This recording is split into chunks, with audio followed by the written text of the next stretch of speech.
इसी बीच दोस्तों आज हम फिर से आपके लिए लेकर रहे हैं आज दिन भर की सभी ताजा बड़ी खबरें फटाफट इस वीडियो में आपको बताने वाले हैं।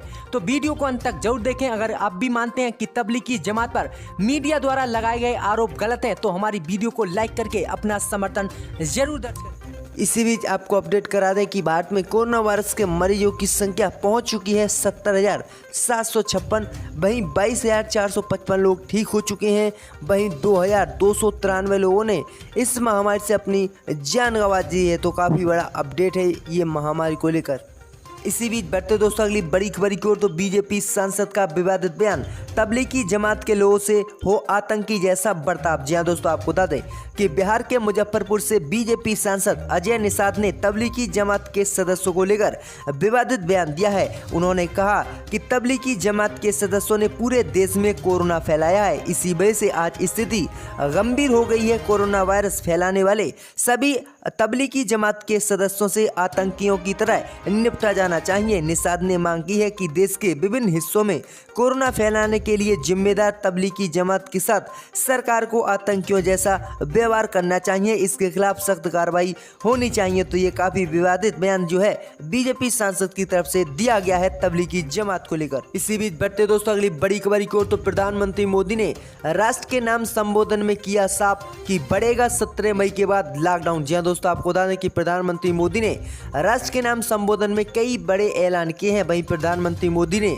जब देश को संबोधित किया था तब कहा था कि लॉकडाउन 4 पूरी तरह से नए रूप रंग वाला होगा, नए नियमों वाला होगा। राज्य से हमें जो सुझाव मिल रहे हैं उनके आधार पर लॉकडाउन 4 से जुड़ी जानकारी भी आपको 18 मई से दी जाएगी। तो आपको बता दें कि प्रधानमंत्री मोदी ने कहा है कि 18 मई से पहले लॉकडाउन कितने दिनों के लिए आगे बढ़ेगा और किस तरह के नियम होंगे वो गाइडलाइन आपको 18 मई से पहले दे दी जाएगी। वहीं प्रधानमंत्री मोदी ने कहा कि कोरोना का सामना करते हुए दुनिया को 4 महीने से ज्यादा हो गए हैं। अब तक 42 लाख लोग इससे संक्रमित हो चुके हैं और 3.25 लाख लोगों की दुखद मौत इस महामारी से हो चुकी है। वहीं भारत में भी अनेक परिवारों ने अपने स्वजन खोए हैं। सभी के प्रति अपनी संवेदना जताता हूं। प्रधानमंत्री मोदी ने आगे कहा कि एक वायरस ने दुनिया को तहस नहस कर दिया है।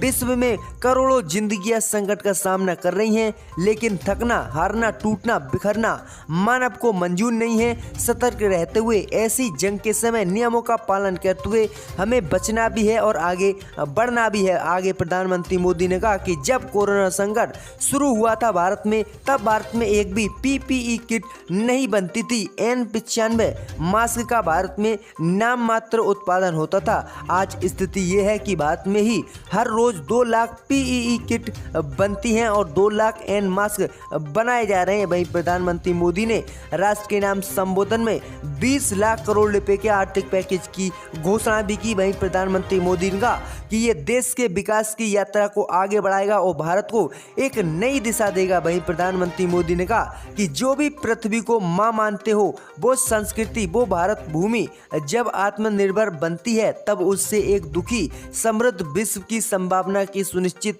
होती है। प्रधानमंत्री मोदी ने कहा कि विश्व की आज की स्थिति हमें सिखाती है कि इस मार्ग का एक ही है, आत्मनिर्भर भारत। दुनिया को विश्व होने लगा है कि भारत बहुत अच्छा कर सकता है, मानव जाति कल्याण के लिए बहुत कुछ अच्छा दे सकता है। सवाल ये है कि आखिर कैसे, इस सवाल का भी उत्तर है 130 करोड़ देशवासियों का आत्मनिर्भर भारत का संकल्प है। वहीं प्रधानमंत्री मोदी ने कहा कि हम भारतीयों की संकल्प शक्ति हम ठान लें तो कोई भी लक्ष्य असंभव नहीं, कोई राह मुश्किल नहीं और आज जो चाहे भी राह भी है, ये भारत को आत्मनिर्भर बनाती है। तो प्रधानमंत्री मोदी ने इस संबोधन में साफ कह दिया कि लॉकडाउन 4 आने वाला है, यानी 17 मई के बाद लॉकडाउन आगे बढ़ना तय है और इसकी गाइडलाइन 18 मई से पहले प्रधानमंत्री मोदी पूरे देश को देंगे। तो देखते हैं कि लॉकडाउन 4 कैसा होगा, क्योंकि प्रधानमंत्री मोदी ने साफ कहा कि इसकी रूपरेखा, इसके नियम बिल्कुल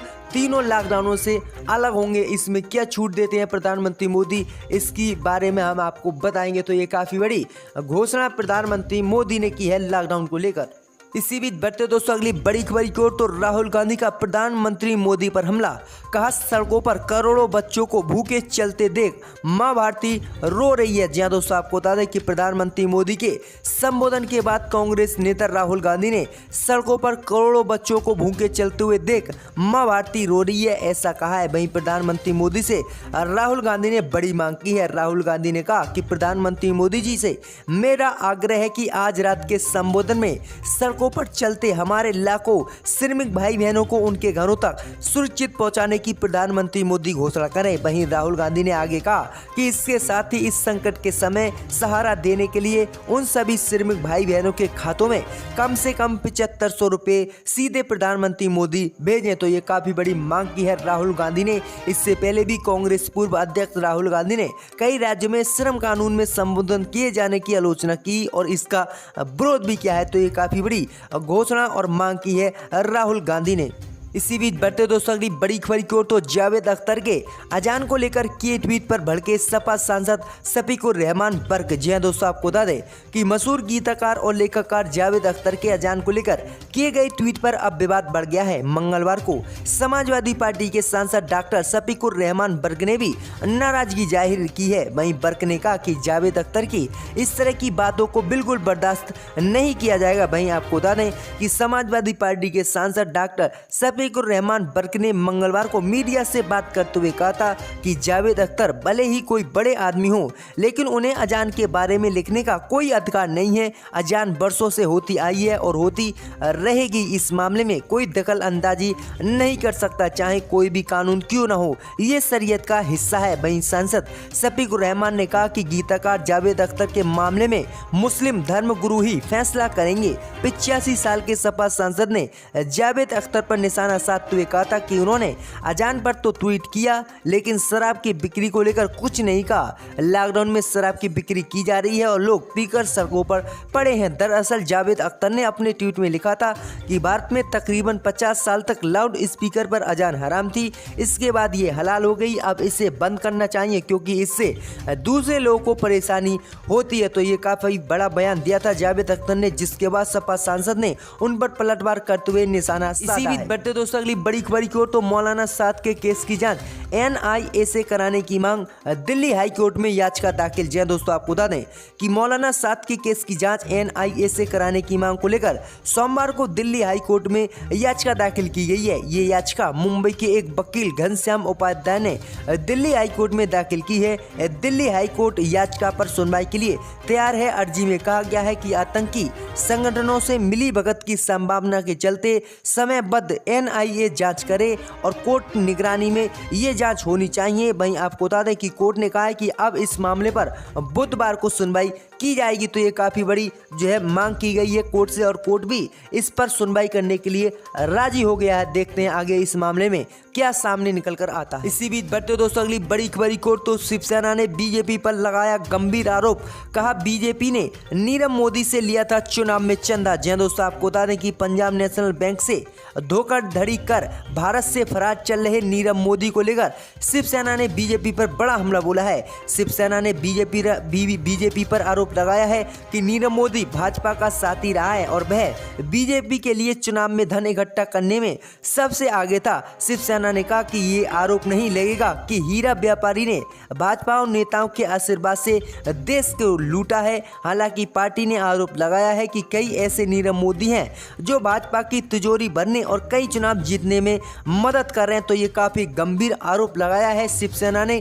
कि नीरव मोदी ने चुनाव के दौरान बीजेपी को आर्थिक मदद की थी, उसे पैसा दिया था और इसीलिए वह बैंक लूटकर आसानी से भारत से भाग गया था। और साफ उन्होंने कहा कि जितने भी नीरव मोदी जैसे भगोड़े हैं वो सारे बीजेपी के आशीर्वाद से ही देश छोड़कर देश का पैसा लूटकर विदेशों में भाग गए। तो ये काफी बड़ा आरोप लगाया है शिवसेना ने बीजेपी पर।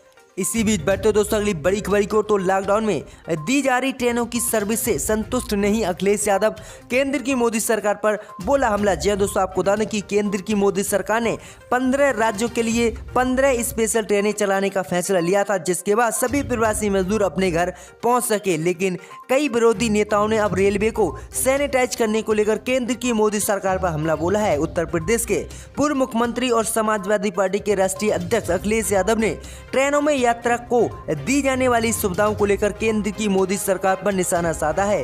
अखिलेश यादव ने ट्वीट कर सरकार पर कई सवाल दागे हैं। मोदी सरकार पर आगे निशाना साधने वाले सपा प्रमुख अखिलेश यादव ने अब रेलवे की ट्रेनों को लेकर संतुष्ट नहीं दिखाई दे रहे हैं। उन्होंने सोमवार देर रात एक ट्वीट करते हुए लिखा कि सरकार बताए क्या एसी ट्रेन चलाने से पहले एसी सिस्टम की सफाई सर्विसिंग करवा ली गई है। साथ ही बताए कि रेलवे स्टेशन तक जाने वहां से घर या निकट स्थित शहरों में जाने की तय क्या व्यवस्था है। क्या बुजुर्ग मजदूरों के लिए भी व्हील चेयर मिलेगी। सामान बिस्तर को ठेले के लिए क्या कुली मिलेगा। अखिलेश यादव ने कोरोना संकट में दी जा रही सुविधाओं को लेकर भी मोदी सरकार पर यह काफी बड़ा हमला बोला है। बता दें कि इससे पहले एक और ट्वीट में उन्होंने कहा कि ऑनलाइन टिकट बुकिंग को लेकर सरकार पर हमला बोला था। उन्होंने लिखा था कि लोगों ने घरों का किराया लेने की अपील करने वाले रेलवे से किराया न वसूलने की अपील क्यों नहीं कर रहे हैं। गरीबों के पास क्या इतनी समझ है कि वे लाख ऑनलाइन टिकट बुक करा सकते हैं। साइबर फेक एवं एजेंट सेवा भी उपलब्ध है, ना कि गरीब के पास ऐप के लिए स्मार्टफोन है। तो ये काफी बड़ा हमला बोला है अखिलेश यादव ने मोदी सरकार पर। तो खास तौर से मेरी इन दोनों कौमी पार्टियों से गुजारिश है कि वो खुद इस बात को नोटिस कर लें। और यकीनन निशिकांत दुबे ने जो बात कही सही कहा। मैंने भी बैठकर यहाँ पर देखा था कि इसी ऐवान में टेबल पर पैसे डाले गए थे। अब कौन उस वक्त यहाँ बैठा था वो अक्लमंद जानते हैं, मगर मैं दोहराना नहीं चाहता। मैंने ये भी देखा था 2006 में कि एक एमपी ने यहाँ पर आकर अपने फाइल्स डिप्टी स्पीकर पर फेंक